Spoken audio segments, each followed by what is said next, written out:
या देवी सर्वभूतेषु माँ सिद्धिदात्री रूपेण संस्थिता नमस्तस्यै नमस्तस्यै नमस्तस्यै नमो नमः। जय माता दी। जय श्री राधे कृष्ण। आप सभी का हमारे YouTube चैनल पे बहुत बहुत स्वागत है। आइए आज माता सिद्धिदात्री की कथा सुनते हैं। माता सिद्धिदात्री का पूजन नवरात्रि में अंतिम दिन किया जाता है। माता सिद्धिदात्री अपने भक्तों को सभी प्रकार की सिद्धियों को प्रदान करने वाली है। जो भी सच्ची श्रद्धा के साथ नियम और निष्ठा के साथ नवरात्रि में व्रत को रखते हैं, 9 दिनों तक माता का पूजन आराधना करते हैं, माता उनकी समस्त मनोकामनाओं को पूर्ण करती है। नवरात्रि के व्रत में माता भगवती के 9 स्वरूपों का 9 दिनों तक प्रत्येक स्वरूप का पूजन किया जाता है। उसमें माता का 9वां स्वरूप जो कि माता सिद्धिदात्री का माना गया है और 9वीं तिथि के दिन माता सिद्धिदात्री का पूरे विधि विधान के साथ पूजन किया जाता है। और इस दिन कुमारी कन्याओं का पूजन किया जाता है। कुमारी कन्याओं को भोजन कराया जाता है। बहुत से जगहों पर अष्टमी तिथि के दिन कुमारी कन्याओं का पूजन किया जाता है, भोजन उन्हें करवाया जाता है और बहुत से जगहों पर 9वीं तिथि के दिन इस कार्य को किया जाता है। 9वीं तिथि के दिन यह अंतिम दिन माना जाता है। इस दिन हवन आदि का कार्य भी किया जाता है और 10वीं तिथि को जाकर के फिर व्रत का पारण किया जाता है। 9वीं तिथि के दिन हवन आदि का कार्य करना चाहिए। इस दिन माता सिद्धिदात्री का पूरे विधि विधान के साथ पूजन करना चाहिए। इस दिन रामनवमी का त्योहार भी मनाया जाता है। रामनवमी तिथि के दिन इस दिन भगवान राम का और राम पंचायतन का भी पूजन किया जाता है। इस दिन अगर भगवान राम का पूजन करते हैं, माता दुर्गा का पूजन करते हैं, यह बड़ा ही पुण्यदायक माना जाता है। इससे अनंत गुना पुण्य फलों की प्राप्ति होती है।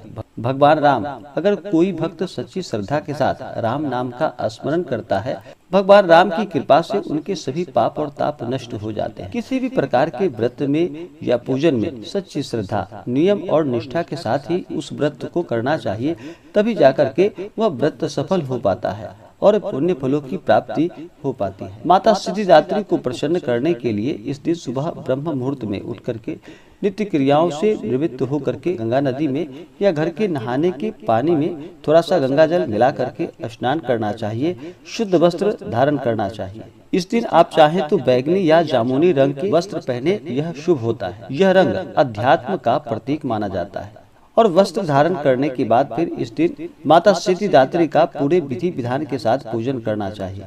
माता सिद्धिदात्री जो कि अपने भक्तों की सभी मनोकामनाओं को पूर्ण करने वाली है, इनकी कृपा से यश, बल और धन की प्राप्ति होती है। शास्त्रों में माता सिद्धिदात्री को सिद्धि और मोक्ष की देवी माना जाता है। माता सिद्धिदात्री के पास अनिमा, महिमा, प्राप्ति, प्राकम्य, गरिमा, लघिमा, ईशित्व और वशित्व, यह 8 सिद्धियां हैं जो कि माता अपने भक्तों के ऊपर प्रसन्न हो करके उन्हें सभी प्रकार की सिद्धियों को प्रदान कर देती है।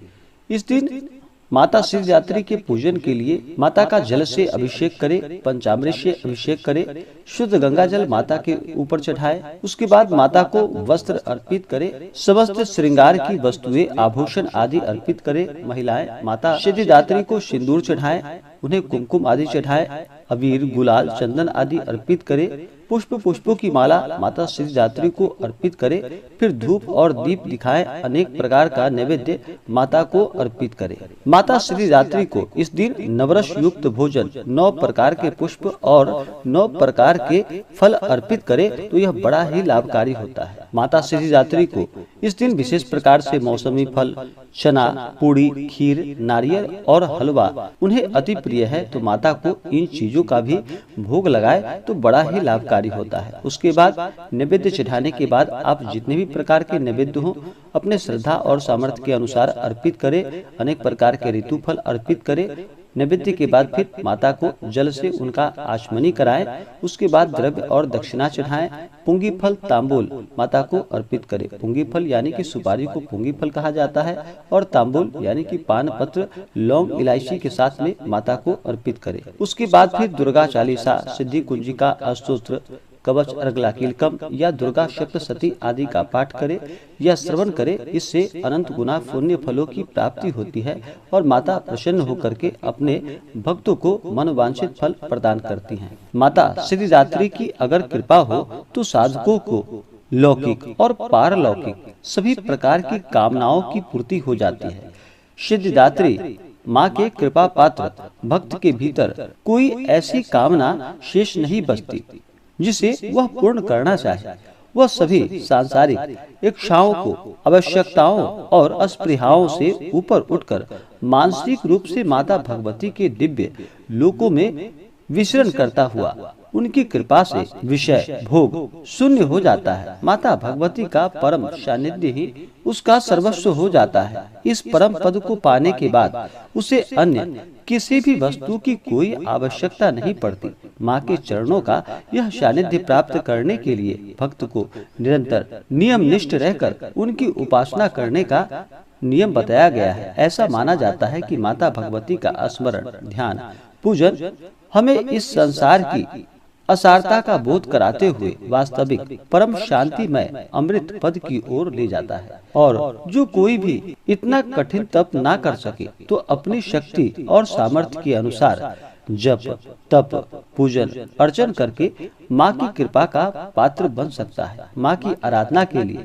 माता के इन मंत्रों का जप करना चाहिए। या देवी सर्वभूतेषु माँ सिद्धिदात्री रूपेण संस्थिता नमस्तस्यै नमस्तस्यै नमस्तस्यै नमो नमः। इन मंत्रों का जप करना चाहिए, इन श्लोकों का पाठ करना चाहिए। इससे माता अति प्रसन्न होती हैं। किसी भी प्रकार के व्रत में या पूजन में नियम और निष्ठा का पालन करना चाहिए। इस दिन शुद्ध और सात्विकता का पालन करते हुए, ब्रह्मचर्य का पालन करते हुए माता भगवती का पूरे नियम और निष्ठा के साथ सुबह और शाम के वक्त पूजन करना चाहिए। नवरात्र 9 दिन और 9 रात्र बीतने के बाद ही इसे पूर्ण माना जाता है और 10वीं तिथि के दिन जाकर के इस व्रत का पारण किया जाता है। तो नवरात्रि के दौरान पूरे ब्रह्मचर्य का पालन करते हुए इन 9 दिनों तक तामसिक वस्तुओं का बिल्कुल भी प्रयोग नहीं करना चाहिए और 9वीं तिथि के दिन विशेष प्रकार से माता का पूजन करना चाहिए। कन्याकुमारी का पूजन करना चाहिए। कन्याकुमारी माता भगवती का स्वरूप मानी गई है। उनका स्वरूप मान करके कन्याकुमारी का पूजन किया जाता है और उन्हें भोजन करवाया जाता है और दक्षिणा स्वरूप बहुत सारे भेंट उन्हें उपहार स्वरूप दिए जाते हैं। इससे माता अति प्रसन्न होती है। इसी प्रकार से जो भी भक्त सच्ची श्रद्धा के साथ, नियम और निष्ठा के साथ माता सिद्धिदात्री का पूजन करते हैं, चैत्र नवरात्रि का व्रत करते हैं, माता की कृपा से उनके सभी दुख और कष्ट दूर हो जाते हैं तथा सभी प्रकार के सुख और समृद्धि की प्राप्ति होती है। तो आशा करता हूँ कि यह जानकारी आपको अच्छा लगा हो। ऐसे ही ज्ञानवर्धक जानकारियाँ प्राप्त करने के लिए हमारे इस चैनल को लाल बटन दबा करके सब्सक्राइब करें, साथ में बेल आइकन घंटी दबाएं ताकि मेरे वीडियो का नोटिफिकेशन आपके पास सबसे पहले पहुंचे। वीडियो को लाइक और अपने मित्रों तथा दोस्तों के साथ शेयर करें। सुखी रहे और स्वस्थ रहे। जय श्री राधे कृष्ण। धन्यवाद।